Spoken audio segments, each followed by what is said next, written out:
참 귀한 자리에 저를 불러주신 박병철 목사님, 그리고 당회원 여러분들, 그리고 오늘 헌신 예배를 드리시는 권사회 회원 여러분들께 감사를 드립니다.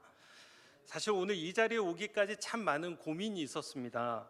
박병철 목사님 말씀에 네, 순종할게요 라고 대답은 했지만 제가 정말 이 자리에 오는 게 맞는 건지 많은 고민 그리고 걱정이 있었습니다. 왜냐하면요, 제가 이곳에 오기까지 오산교회 홈페이지를 참 많이 봤습니다.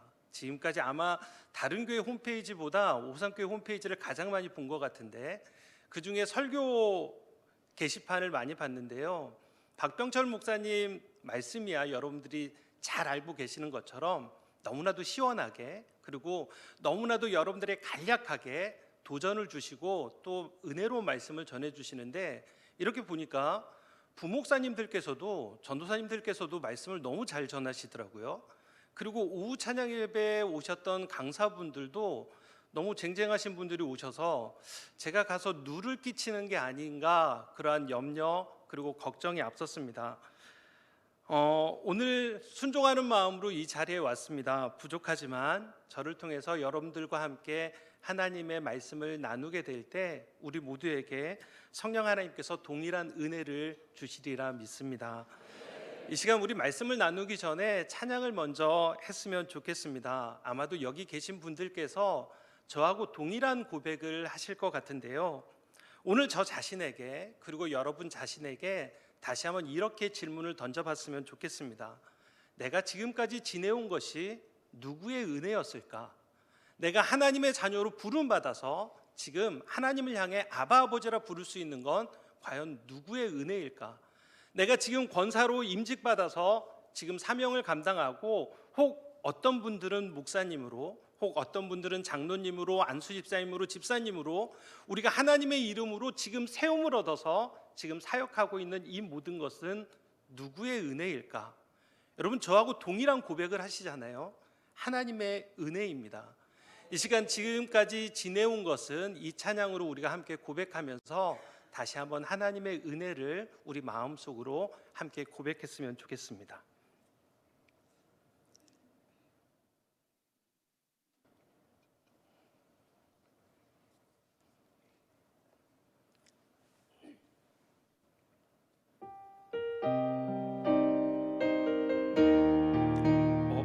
그 찬양이 아니고요, 제가 주의 은혜라라는 찬양인데요, 제가 악보를 안 보내드렸을까요? 죄송합니다. 자, 그러면 찬양 없이 이제 좀 빨리 넘어갈게요. 여러분, 특별히 오늘 헌신을 다짐하시는 사랑하는 권사님 여러분들, 오늘 우리가 찬양으로 고백하려고 했는데 거기에 나오는 것처럼 우리가 지금까지 지내온 모든 것은 하나님의 은혜였습니다. 우리가 이 자리에 설 수 있는 것도 하나님의 은혜이고, 내가 하나님의 자녀로 부름받은 것, 이 모든 것도 분명 하나님의 은혜입니다. 지나고 나면 우리가 모두가 다 동일하게 고백하지만 이 모든 것이 하나님의 은혜였음을 고백하게 됩니다. 저희가 아침에 11시 20분에 출발을 했거든요. 그리고 여기까지 오는데 고속도로가 주일에 이렇게 막히는지 사실은 생각을 못했습니다. 저희가 자가용으로 오다 보니까 앞길이 꽉 막혀가지고요, 여러분들께 죄송하지만 오늘 좀 불법을 저질렀습니다. 전용 차로를 탈 수밖에 없는 그러한 상황이라서 저희가 그렇게 오게 되었는데, 그럼에도 불구하고 사실 오는 내내 저희가 짜증도 내고 불평도 했거든요. 하나님, 말씀 전하러 가는데 왜 이 길은 막히게 하십니까? 왜 저희는 순적하게 잘 가게 해달라고 했는데 왜 이렇게 하시는 겁니까? 불평하고 또 짜증도 냈지만 이곳에 도착하고 나니까 아무런 사고 없이 여러분들과 이렇게 말씀을 나눌 수 있는 것, 이것도 하나님의 은혜이라 그렇게 고백하게 됩니다. 여러분, 주님의 은혜라는 것을 한시도 잊지 않고 주를 위해 충성하시는 저와 여러분, 그 삶 가운데 하나님의 은혜가 늘 풍성하시기를 간절히 축복합니다. 여러분, 우리의 삶을 돌아보면요, 늘 무언가 하나는 꼭 잡고 있는 것 같습니다. 그래서 우리가 무엇을 붙들고 있느냐, 이것은 참 중요합니다. 혹시 여러분들께서는 언제 하나님을 인격적으로 만나셨습니까? 오늘 헌신 예배를 드리시는 권사님들, 언제 하나님을 인격적으로 내가 하나님이 나의 하나님이구나, 이것을 언제 경험해 보셨습니까? 저에게는 중학교 1학년 때가 참 의미 있는 시간이었습니다. 제가 초등학교를 졸업하고 중학교에 중고등부로 올라갔는데요, 중고등부 선배들이 신앙생활에 참 열심이었습니다. 저희 때만 해도 교회에 나와서 공부를 하는데 선배들은 와가지고 30분, 1시간 정도 기도실에 들어가서 방언으로 기도하고 찬양하고 나온 후에 그들이 공부를 했습니다. 형 누나들을 보면서 나도 중고등부에 올라가면 저렇게 될 수 있겠지, 그러한 생각, 그리고 그러한 기대를 가지게 되었습니다. 저희 때만 하더라도 수련회가요, 동계 수련회도 있고 학예 수련회도 있고 이렇게 두 번의 수련회를 했었는데, 대부분 수련회 장소가 시골의 교회 아니면은 기도원이었습니다. 저희가 동계 수련회를 가게 되었는데 그때 기도원으로 가게 되었습니다. 근데 요즘이야 기도원 시설이 좀 좋게 되어져 있지만, 예전엔 기도원이요, 어떤 판잣집 하나 이렇게 엉성하게 세워놓은 것 같은 그러한 허름한 모습이었습니다. 그러다 보니까 기도원 본당도 그렇고 화장실도 저쪽 멀리에 판자 하나 더 떼가지고 이렇게 지어놓곤 했습니다. 이제 기도원에 가서 나도 이번에 형 누나들처럼 방언을 좀 받으면 좋겠다, 그렇게 기대를 하고 그 기도회에 그 꽃이라 할 수 있는 기도의 시간, 그러니까 수련회의 꽃이라 할 수 있는 기도의 시간이 딱 다가왔습니다. 이제 마음을 단단히 먹고 나도 이번에 열심히 하나님을 부르짖어서 방언 받을 거야, 그러고 있는데요, 복병이 하나 숨어져 있었습니다. 조금씩 제 배가 아파오는 겁니다. 안 되는데, 나 이번에 꼭 방언 받으려고 했는데 하나님 좀 참게 해주세요. 하나님 이 시간만 좀 버티게 해주세요. 그런데 그렇게 하면 할수록 제 배가 더 아파오는 겁니다. 참고 참다가 안 되겠다 싶어서 기도원 저쪽 멀리 떨어져 있는 화장실 향해 막 달려가서요, 여러분 상상은 하지 마십시오, 딱 앉아가지고 힘을 딱 주는데요, 몸에서 뭔가가 빠져나가는 것 같은 시원함과 함께 빠지직 하는 소리가 들립니다. 등골이 오싹해지면서요, 이거 빨리 바지를 입고 나가야 될 것 같은데 하고 일어서는 순간 다시 빠지직 하는 소리와 함께 제가 똥통으로 빡 빠져버렸습니다. 여러분 상상하지 마시라니까요, 더럽잖아요. 제가 딱 판자를 이렇게 잡고요, 살려주세요, 아무도 없어요, 살려주세요, 이렇게 소리를 지르는데 마침 저 밑에서는요 이제 불을 받기 시작했습니다. 주여 주여, 통성 기도를 시작하는데 아무도 저의 소리를 들어줄 사람이 없는 겁니다. 처음에는 여기 가슴 깊이만 빠져 있다가 조금씩 더 들어가는데요, 이제 여기까지 왔습니다. 제가 하나님께 뭐라고 했을까요? 하나님 너무하십니다. 제가 방언 받으려고 했는데 성령이 불 좀 받겠다는데 하필이면 여기서 똥통에 빠져서 죽게 하십니까? 제가 하나님께 이렇게 원망을 했거든요.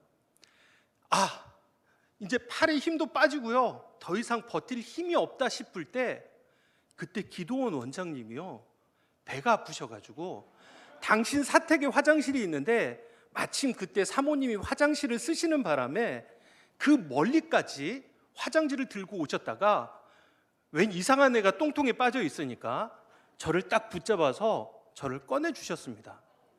여러분 좀 더럽기는 한데요, 상상하면 정말로 더러운데 저는 그때 하나님의 손이 이러한 손이겠구나, 이러한 생각을 해봤습니다. 제가 절망하고 아무것도 할 수 없는 그 순간에 하나님께서 저에게 손을 딱 내밀어 주셔서 저를 붙잡아서 건져주시는 그 상상, 더러운 상상이 아니라 너무나도 은혜롭고 너무나도 감사한 상상을 하면서 지금까지 지내오고 있습니다. 근데 나중에요, 이 기도원 원장님이 하시는 말씀이, 문기야 너 때문에 우리 기도원 새로 지었다? 이렇게 말씀하시는 겁니다.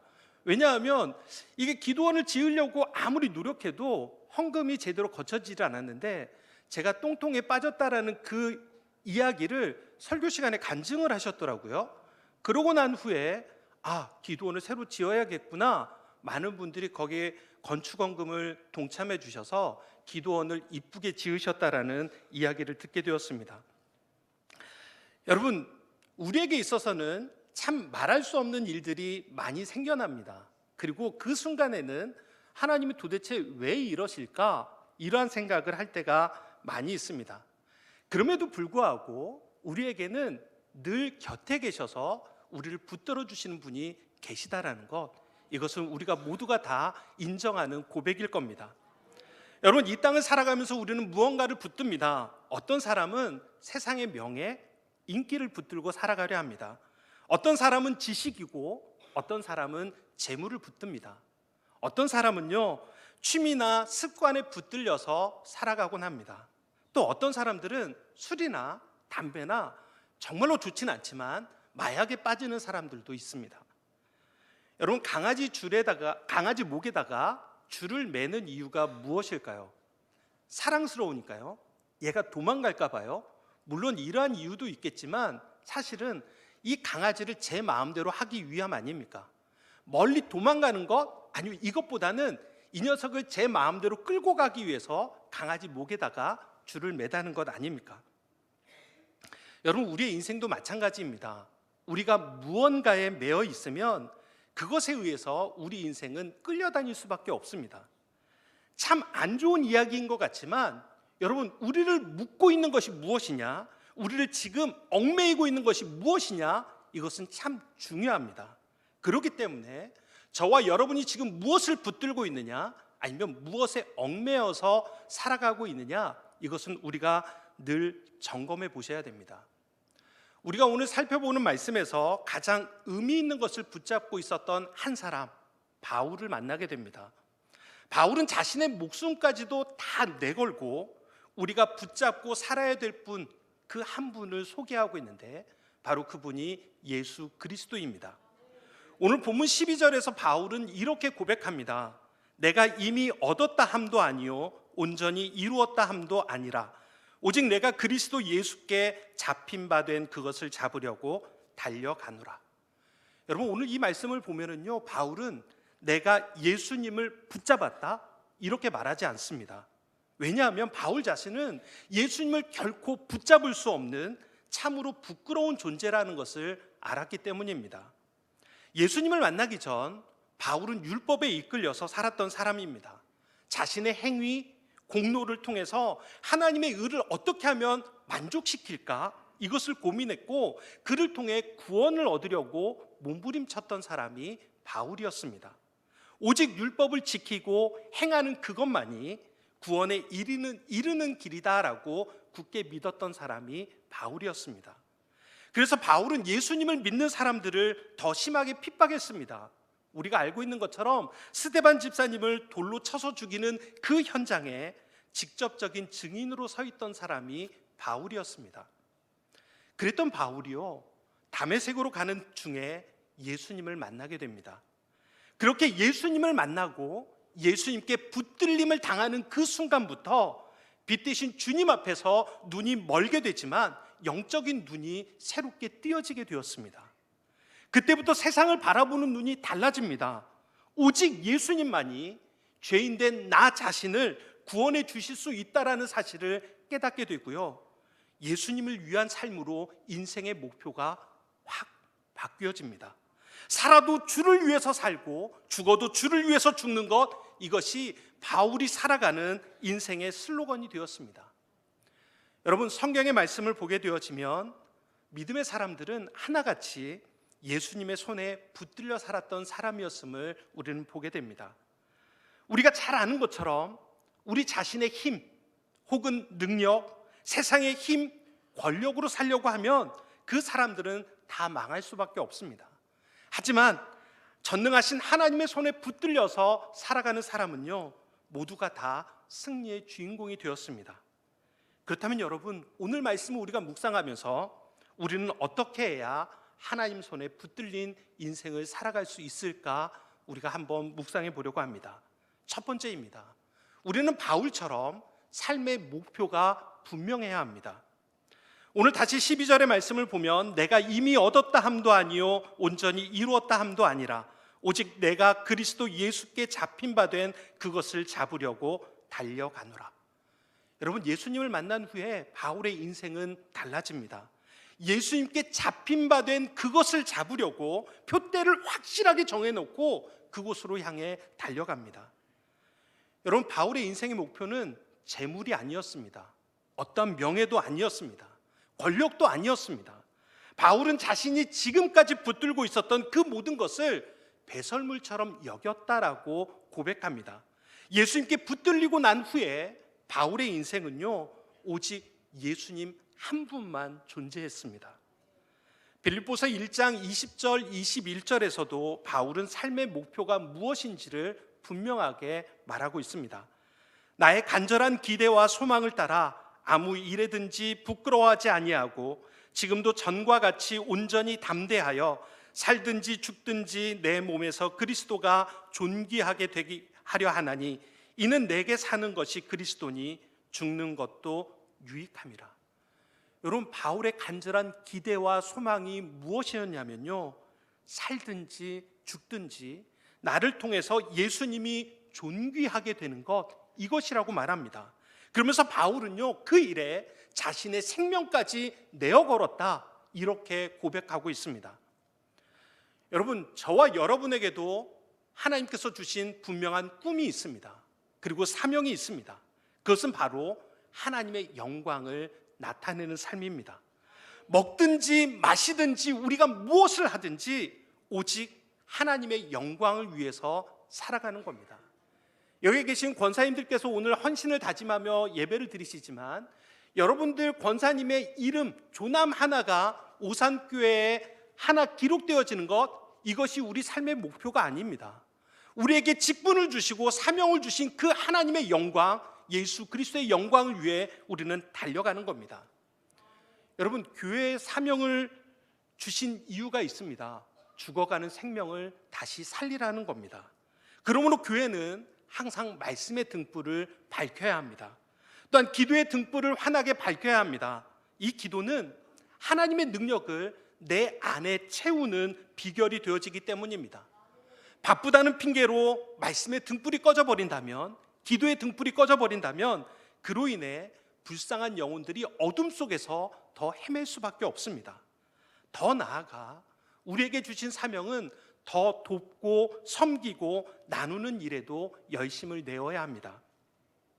이 시간을 빌려서 다시금 감사드리는 것은 지난 여름에 정말로 뜨거운 여름날에 24분의 아울리치 팀원들께서 먼 정읍까지 내려오셔서 교회를 아름답게 꾸며주시고 단열 작업, 그리고 페인트 작업, 그리고 마을 잔치까지 너무 많은 사랑을 저에게 부어주셨습니다. 덕분에 올 겨울은 더 따뜻한 겨울을 보낼 수 있지 않을까, 그러한 기대를 해봅니다. 아마도 이번 아울리치 팀을 통해서 저희가 섬기는 교회를 아시게 됐을 텐데요, 저희 교회는 저희 가정 3명을 포함해서 13명 혹은 15명 정도 예배를 드리는 작은 시골 교회입니다. 대부분이 65세, 70세 이상 되시는 분들로 구성이 되어져 있습니다. 지난번 박 목사님께서 낮예배 설교 중에 오산교회에는 해년마다 11조를 1,000만 원 하시는 분이 있으시다, 그러한 설교를 제가 들은 적이 있는데 너무나도 부러웠습니다. 왜냐하면 그 한 분의 11조가 저희 교회에는 1년 예산이 되기 때문입니다. 말씀드린 대로 제가 섬기는 교회는요, 작은 시골 교회다 보니까 어떠한 교회 사업을 한다라는 것, 이것은 참 힘든 상황입니다. 하지만 교회를 세우신 하나님의 뜻이란 이 어려운 중에도 하나님의 사랑을 나누는 것, 그리고 마음을 나누는 것, 그들과 함께하기를 원하실 거라, 이러한 생각을 하게 되었습니다. 코로나가 시작되면서 지금까지 저희 교회는 주일날에 식사를 제공하지 않습니다. 대신에 저희 가정이 매주 빵과 음료수를 준비해서 교인들에게 나눠주고 있습니다. 교인들께서는 쥐꼬리만한 사례비 받으면서 이런 것까지 챙긴다라며 가끔 간식비를 저희에게 또 주시곤 합니다. 하지만 저희가 그 돈을 받을 수는 없었습니다. 왜냐하면 저희가 코로나가 시작되어지고 점심 식사를 중단하면서 저희가 다시 점심 식사를 하기 전까지는 저희가 섬기겠습니다라고 그렇게 약속을 했기 때문입니다. 그래서 주시는 간식비를 조금씩 모으고 가끔 성도님들께서 목사님 이거 밥값 좀 하세요라고 주시는 돈을 모아서 아프리카에 그리고 캄보디아에 저희가 우물을 파자고 이야기를 했고, 저희가 간지 지금 3년이 되었는데요. 그래도 작은 시골 교회에서 우물을 4개나 지금 파게 되었습니다. 혹 어떤 분들은 이렇게 말씀합니다. 지들도 어려우면서 누구를 돕는다고 하냐? 지들이나 좀 잘 살고 난 후에 해도 되지 않을까? 이렇게 말씀들 합니다. 하지만 여러분, 아주 작은 금액이지만 이것을 통해서 하나님의 사랑을 나누고 마음을 나누고 말씀을 나눌 때 그 기쁨과 감사는 더욱 넘쳐난다라는 것, 우린 너무나도 잘 알고 있지 않습니까? 그리고 그것이 하나님께서 원하시는 삶의 모습이 아닐까요? 그리고 그것이 하나님을 드러내고 나타내며 그리스도를 더욱더 존귀하게 하는 삶이 되지 않겠습니까? 여러분, 우리가 교회에서 예배하고 열심히 기도하고 전도하는 일, 물론 우리가 당연히 해야 합니다. 그리스도인에게 있어서 이것만큼 중요한 것이 어디 있겠습니까? 하지만 그와 함께 예수 그리스도의 사랑을 나누는 일, 마음과 말씀을 나누고 섬기는 일에도 우리는 최선을 다해야 합니다. 그리고 그 모든 것들로 내 이름이 아니라, 내 교회의 이름이 아니라 예배와 삶이 하나 되는 것, 말씀이 삶으로 나타나는 것, 그로 인하여서 오직 예수 그리스도만 자랑되어지는 삶을 우리는 살아가도록 힘써야 합니다. 사랑하는 성도 여러분, 특별히 오늘 헌신을 다짐하시는 권사회 회원 여러분, 우리에게는 분명한 삶의 목표가 있습니다. 단순히 예수 그리스도를 믿어 천국에 들어가는 것, 이것은 우리 삶의 목표가 아닙니다. 우리는 이미 예수 그리스도를 믿음으로 인하여 그 믿음으로 구원받았고 천국의 시민권자가 되었습니다. 그렇다면 우리 삶의 진정한 목표는 무엇일까요? 그것은 바로 하나님의 영광을 나타내는 삶입니다.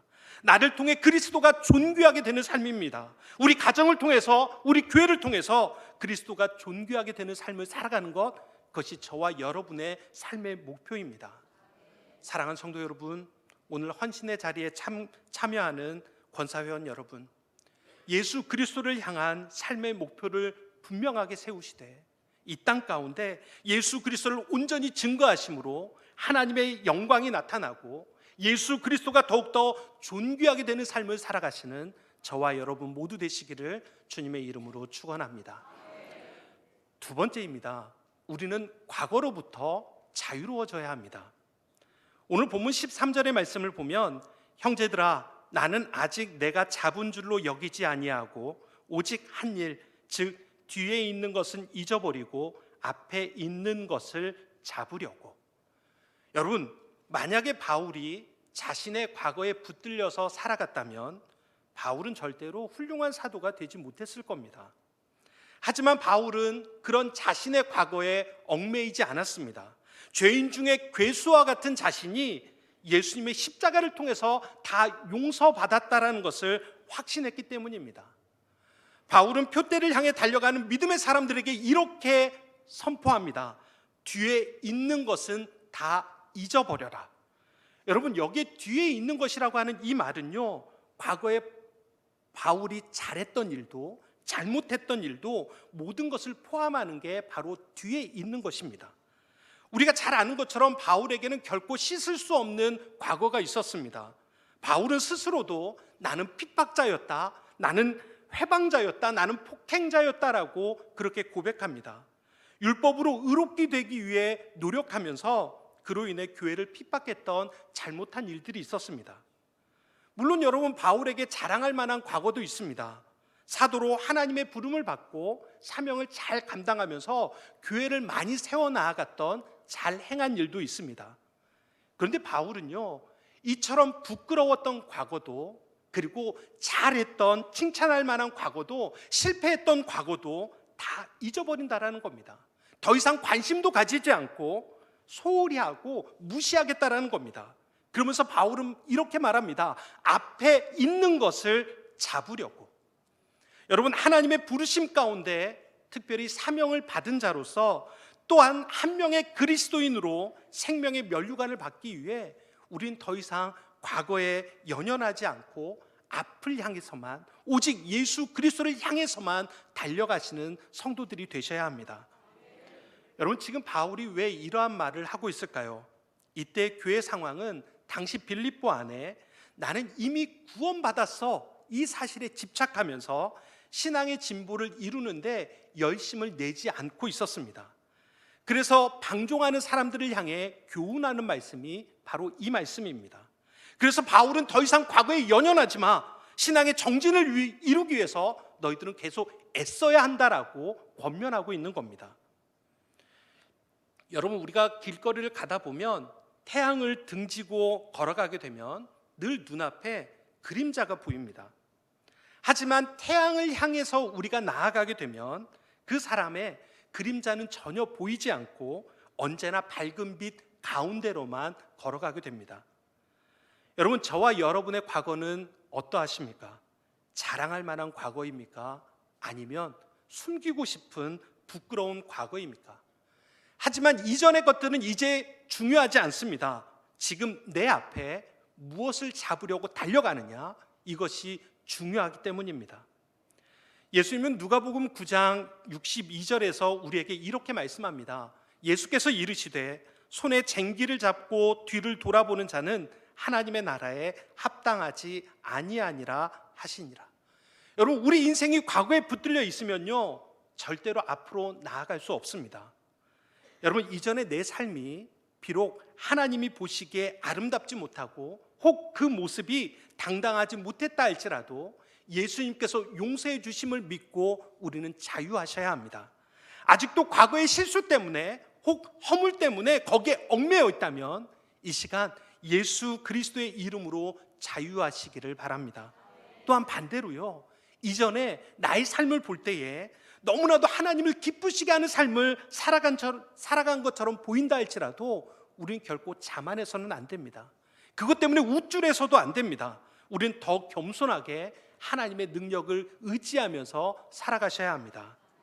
사랑하는 성도 여러분, 사랑하는 권사회 회원 여러분, 우리에게 과거에 잘했던 일도 잘못했던 것도 이제는 다 잊어버리시고 우리로 하여금 앞으로 나아가지 못하게 만드는 옛 과거들은 다 떨쳐내버리시고 활짝 열린 미래를 향해 오직 예수 그리스도를 향해, 오직 예수 그리스도의 영광만을 향해 달려가시는 저와 여러분 모두 되시기를 축원합니다. 마지막으로 우리는 바울처럼 최선을 다해서 앞을 향해 달려가야 합니다. 오늘 14절 말씀을 보면 표대를 향하여 그리스도 예수 안에서 하나님이 위에서 부르신 부름의 상을 위하여 달려가노라. 여러분, 빌립보서는 바울이 순교하기 5년, 6년 전에 기록했을 것이다 라고 학자들은 말합니다. 그러면 당시에 바울의 나이를 추산해 보면 60대에 접어들었다 볼 수 있습니다. 바울은 지난 30년 동안 복음을 전하기 위해 소아시아 지역을 누비면서 많은 이들을 구원하는 그 일에 힘을 다했습니다. 그 결과 바울이 가는 곳마다 교회가 세워졌고 믿는 자들의 수가 점점 더 많아졌습니다. 이제 나이도 60이 넘었습니다. 그동안의 사역을 통해 얻은 것만 보더라도 얼마든지, 그리고 누가 봐도 훌륭한 사도라고 인정받을 만한 그러한 사람이었습니다. 그런데 바울은요, 이미 많은 것을 이루었음에도 불구하고 나는 이미 얻었다, 나는 온전히 이루었다, 이렇게 교만하지 않습니다. 오히려 뒤에 있는 것은 다 잊어버리고 앞에 놓여진 믿음의 표대를 향해서 하나님이 위에서 부르신 부름의 상을 위해 끝까지 달려간다, 이렇게 고백합니다.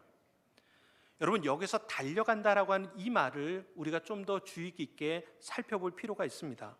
이 달려간다는 말이요, 헬라어로는 디오코라고 하는 단어를 사용하는데 이 말은 어떤 놀이나 재미로 뛴다 혹은 달린다 이러한 뜻이 아니라 달리기 선수처럼 얼마나 빨리 결승점에 도달했느냐 이것을 이야기하는 게 아니고요, 이 말은 마치 사냥개가 먹잇감을 발견하고 전심전력으로 뛰어가는 모습이 여기에서 달려간다라고 하는 이 말입니다.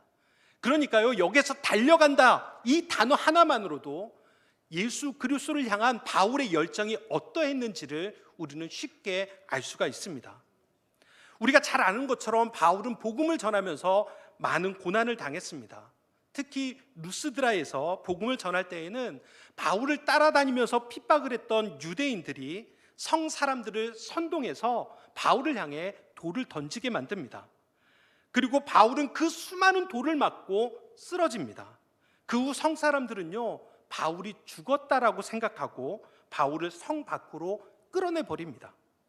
그런데 얼마쯤 있다가 바울이 정신을 차립니다. 그리고 다시 일어나더니 어디론가 그의 발걸음을 옮깁니다. 여러분, 어디로 갔을까요? 집으로 갔을까요? 자신을 돌로 친 사람들이 있는 그 성, 루스드라 성으로 향해 다시 그의 발걸음을 옮기게 됩니다.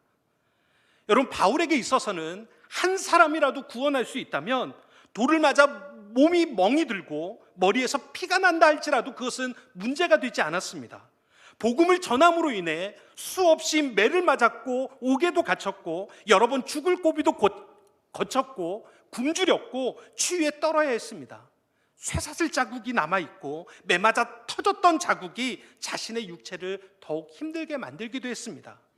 그럼에도 불구하고 예수를 자랑하는 그의 열정은 사그라들질 않았고 고난을 받을수록 돌아올 영광이 더욱 크다는 이 사실에 하나님을 향한 바울의 충성은 더욱 견고해져 갔습니다.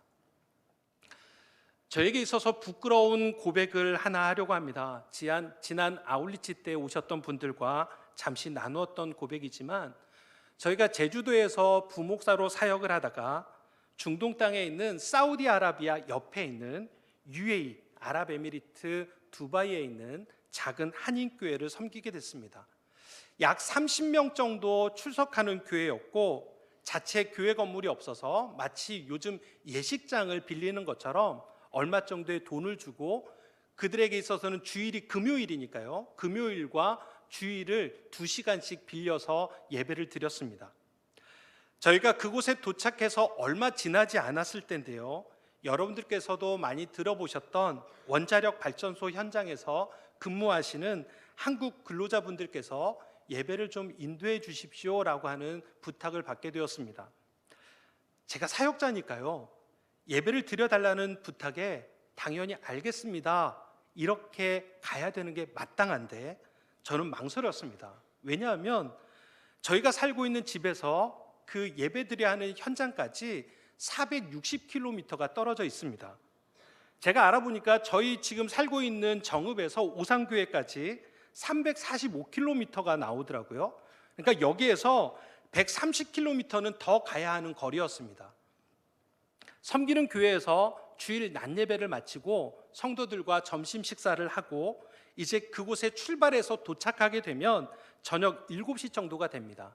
그리고 예배를 다시 마치고 다시 차를 운전해서 집에 도착하면 빠르면은 1시, 늦으면은 2시 반 이 정도 되고, 조금 있다가 다시 새벽 기도회를 나가야 하는 그러한 일정이었습니다. 몇 번 망설임 끝에 결국 가게 되었는데요, 처음 두세 번 정도는 아내와 딸을 데리고 함께 갔습니다. 워낙 거리가 멀어서 힘들기도 했고, 제가 건설 현장에 예배 드리러 가면 여자들은 그 건설 현장에 출입할 수가 없기 때문에 아내와 딸은 그 깜깜한 밤에 차 속에서 남아 있어야 됐기 때문에 그 다음부터는 저 혼자 움직이게 되었습니다. 주일 예배를 마치고 점심 식사를 한 후에 먼 길을 떠나게 되는데 몇 번 정도는 기쁜 마음으로 가게 되었습니다. 그리고 예배를 드리고 난 후에 이웃 나라에서 온 무슬림들에게 한 골방에 몰래 모여서 하나님을 증거하기 시작했습니다. 맨 처음에 2명으로 시작을 했거든요. 그런데 이 2명이 3명, 4명, 이제 조금 많아지더니 7명까지 늘어났습니다. 모임 시간이 늘어날수록 그들 안에 예수 그리스도로 인한 구원의 확신이 생겨납니다. 그리고 예수님을 구원자로 고백하면서 그 무슬림 땅에서 세례를 베풀기도 했습니다. 그런데 그중 한 사람이 자기가 믿게 된 하나님, 예수님이 너무나도 좋은 나머지 주위 사람들에게 그 모임에 함께 하자라고 독려하기 시작합니다. 너무나도 기쁘니까 이 기쁨을 함께 나누자라는 생각이었겠지요. 하지만 그로 인해서 이 비밀 모임이 발각되어졌습니다. 여러분 아시잖아요. 무슬림들이 배교를 하면 어떻게 되는지 잘 아실 겁니다. 더 이상 이 모임을 할 수가 없게 되었습니다. 그 7명 가운데 3명은 사망해서 목이 잘린 채로 죽음을 맞이했습니다. 2명은 행방불명이 되었고 2명은 자신들의 나라로 강제 출국이 되었습니다. 그리고 그때부터 저에게도 문제가 생겨나기 시작했습니다. 원자력 발전소 현장으로 예배 드리러 가는 길에 혹은 예배를 마치고 돌아오는 길에 무슬림 무장 세력, 요즘으로 이야기하면 IS가 저를 따라왔고 제 차를 한쪽 길가에 세우게 한 후에 저를 고문하기를 시작했습니다. 처음 그 사람들에게 붙들려 갔을 때 제 입에 재갈을 딱 물리고요. 손과 발을 묶은 후에 저에게 가장 간단한 질문을 했습니다. 너 알라를 믿을래? 하나님을 믿을래? 여러분 그래도 제가 목사인데요. 하나님 믿을 거야. 그랬더니 한 사람이 벤치를 가져와서 제 오른쪽 발톱을 그냥 잡아 뜯어버렸습니다. 다시 저에게 질문합니다. 너 이래도 알라를 믿을래? 하나님을 믿을래? 나 하나님 믿을 거야. 그랬더니 다른 쪽 엄지 발톱을 또 벤치로 잡아 뺐습니다. 여러분 이게 제가 당한 처음의 첫 번째 고문이었습니다. 이후로 건설 현장에 갈 때마다 이런저런 고문이 시작되어졌습니다. 팔, 다리를 묶어놓고 눕힌 후에 코에 캡사이신 물, 그러니까 빨간 고춧가루 물을 통째로 집어넣는 그러한 고문. 그런데 여러분 이거는 약과였습니다. 그냥 이것은 웃으면서 받을 수 있는 고문이었고, 하루는 자동차 배터리를 가지고 와서 제 몸을 연결해서 전기 고문을 하기도 했습니다. 너무나도 부끄러운 고백입니다만 사실 저는 하나님이 너무나도 원망스러웠습니다. 그리고 솔직히 무서웠습니다. 그래서 사막 한가운데에서 울면서 하나님께 이렇게 소리쳤습니다. 하나님 너무하시는 거 아닙니까? 교회 사역자가 없다라고 해서 8개월 동안 예배를 못 드린다라고 해서 하나님 말씀 전해야겠다라는 마음으로 여기까지 왔는데 왜 여기에서 이런 일을 겪게 하십니까? 정말로 하나님이 살아계시다라고 하면 이런 일은 겪게 하시면 안 되는 거 아닙니까? 제가 이렇게 소리를 쳤습니다. 이제 더 이상 가고 싶지 않다라는 생각과 그럼에도 불구하고 가야 되지 않겠냐라는 그 생각이 제 머리와 가슴 속에서 계속 싸우고 있었습니다. 그렇다고 누구에게 말할 수도 없었습니다. 사실 제가 이 이야기를 한 게요, 두바이에서 다시 한국으로 와서 1년이 지난 후에 제 아내에게 이야기를 했습니다. 만약 아내에게 그때 당시에 말했다면 아마도 아내는 그곳에 가지 말라라고 저를 붙잡았을 겁니다. 아마도 원자력 발전소에 있는 현장 담당자에게 말했다면 그분들 역시 오지 말라고 했을 겁니다. 그런데 그렇게 되면요, 그곳에 있는 막 시작된 예배도 중단되거니와 혹 부족한 저를 통해서라도 하나님을 알고 싶어 했던 그 불쌍한 무슬림들은 하나님을 만나는 일은 더더군다나 힘들어졌을 겁니다. 어떻게 해야 될까?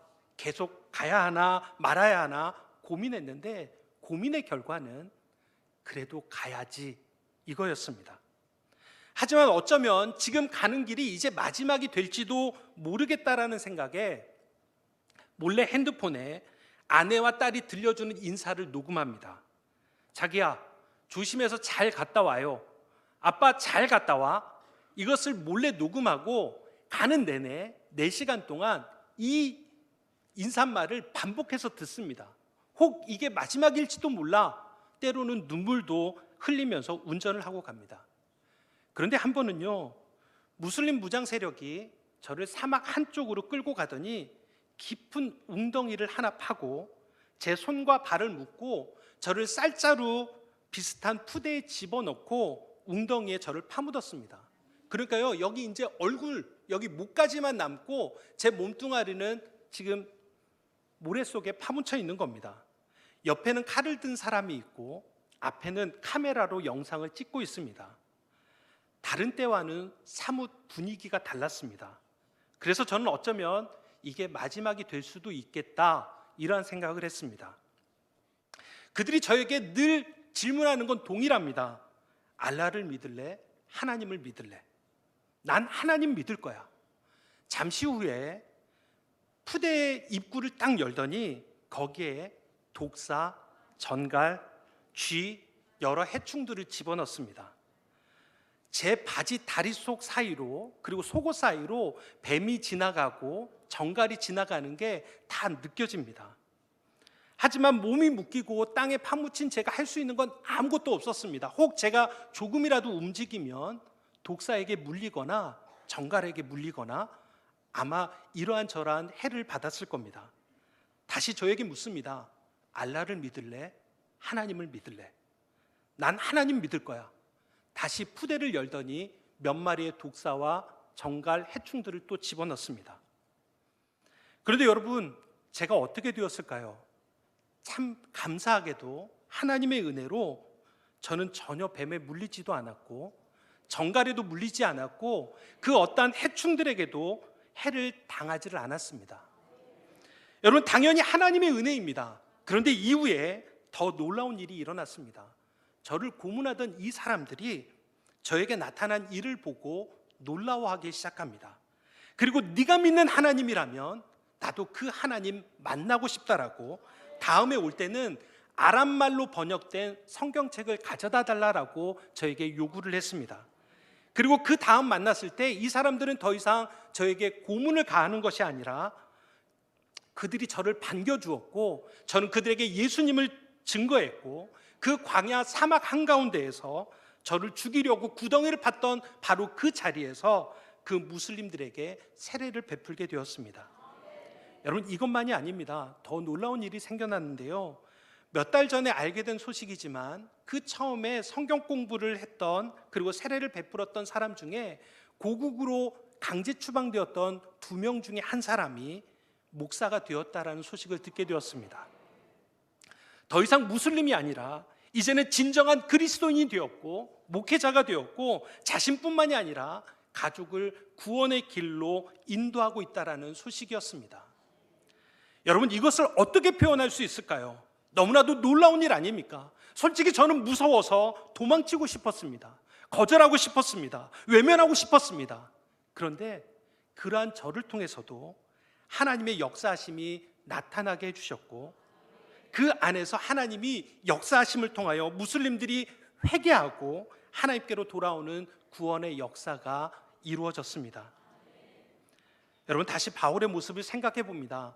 바울은 인생의 마지막 때에 디모데후서 4장 7절과 8절에서 이렇게 고백합니다. 나는 선한 싸움을 싸우고 나의 달려갈 길을 마치고 믿음을 지켰으니 이제 후로는 나를 위하여 의의 면류관이 예비되었으므로 주 곧 의로우신 재판장이 그날에 내게 주실 것이며 내게만 아니라 주의 나타나심을 사모하는 모든 자에게도니라. 하나님께서는 부르신 사명을 감당하려고 최선을 다하는 자에게 상을 준비해 놓고 기다리신다 말씀합니다.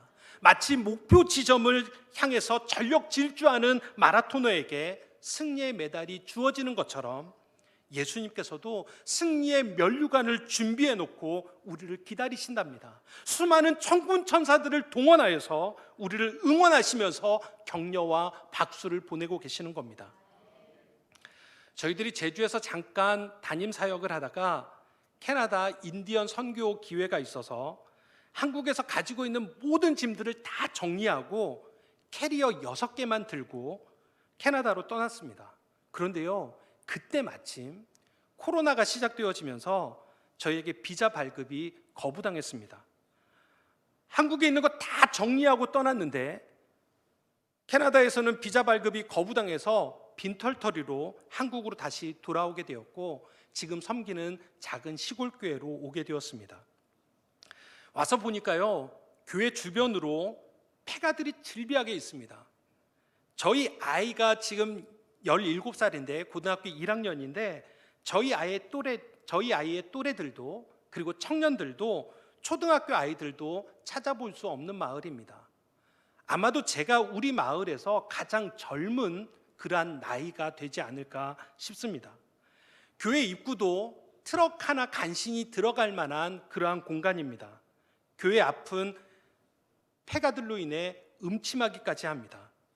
교회 식당과 사택은 해가 지날수록 집안이 침식되면서 균열이 생겨납니다. 교인 수도 10여 명밖에 되질 않는 교회다 보니까 하나님의 채우심의 은혜가 아니면 참 지내기 버거운 곳이 지금 저희가 섬기는 곳입니다.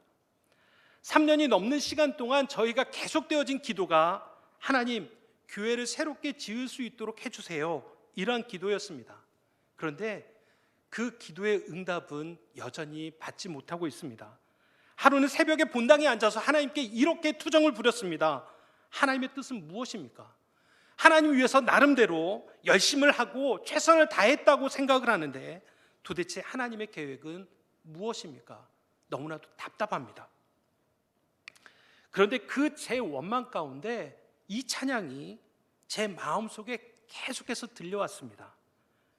날 부르신 뜻 내 생각보다 크고 날 향한 계획 나의 지혜로 측량 못하나 가장 좋은 길로 가장 완전한 길로 오늘도 날 이끄심 믿네. 여러분, 우리를 왜 여기로 부르시고 우리에게 왜 이런 직분과 사명을 주셨는지 주님의 뜻과 계획을 우리가 다 알 수는 없습니다. 하지만 분명한 것은 가장 좋고 가장 선하고 가장 완전한 길로 이끄시는 그 믿음의 자리에 우리가 서 있어서 주님을 위해 충성하며 살아가는 것, 그래서 주님의 이름이 높아지고 존귀하게 되는 것, 이것이 오늘 저와 여러분이 행해야 하는, 그리고 마무리해야 하는 사명 아니겠습니까? 오늘 이 자리에서 주님의 말씀을 나누시는 사랑하는 오상교회 성도 여러분, 특별히 하나님의 부름 가운데 권사의 직분을 받아서 교회를 섬기고 이웃을 섬기시는 사랑하는 권사 여러분들, 이 세상에 수많은 것을 우리는 붙잡으면서 살아가는데, 하지만 우리가 꼭 붙잡아야 될 분, 놓치지 말아야 될 분, 오직 한 분, 예수 그리스도임을 우리는 잊어서는 안 됩니다. 이 세상에 수많은 것을 우리가 의지하면서 살아갑니다. 하지만 우리가 진정 의지하고 기댈 수 있는 분, 오직 한 분, 예수 그리스도 한 분이십니다. 이 세상에 수많은 것을 목표로 하고 우리가 살아갑니다. 하지만 가장 확실하고 가장 가치 있는 목표 또한 예수 그리스도 한 분밖에 없음을 우리는 고백합니다. 오늘 저와 여러분이 내딛는 신앙의 발걸음 하나하나가 온전히 예수 그리스도만을 붙잡는 삶이 되시기를 간절히 소망합니다. 그래서 예수 그리스도를 존귀하게 하는 삶, 그리스도의 능력과 살아계심을 온 천하에 나타내는 삶을 살아가시기를 바랍니다. 예수 그리스도를 향한 믿음의 표대를 향하여서 결코 무뎌지지 않고, 결코 멈추지 않고, 결코 더디어지지 않고 전심 전력을 다해 달리고 또 달려서 승리의 면류관을 받아 쓰시는 저와 여러분 모두 되시기를 주님의 이름으로 축원합니다. 기도하겠습니다. 하나님, 감사합니다. 부족한 우리들을 하나님 불러주시고 지금 이 자리까지 인도해 주신 하나님 은혜에 감사합니다. 하나님, 오늘 바울의 모습처럼 우리도 예수 그리스도를 향한 표대를 온전히 세우고 오직 예수 그리스도의 영광을, 예수 그리스도의 이름이 더욱더 존귀하게 되어지는 삶을 살아가게 하여 주시옵소서. 우리에게 주신 사명, 우리에게 주신 직분, 이것을 더욱더 귀하게 여기며 우리 교회를 위하여서, 가정을 위하여서, 이 사회를 위하여서, 나라를 위하여서, 온 세계를 위하여서 하나님의 이름이 더욱더 높아져가는 그 일에 우리가 헌신하며 최선을 다하며 생명의 면류관, 의의 면류관을 받았을 때까지 우리가 더욱더 힘써 달려가는 사랑하는 모든 성도들, 사랑하는 권사님들 모두 되게 하여 주시옵소서. 예수님의 이름으로 기도합니다. 아멘.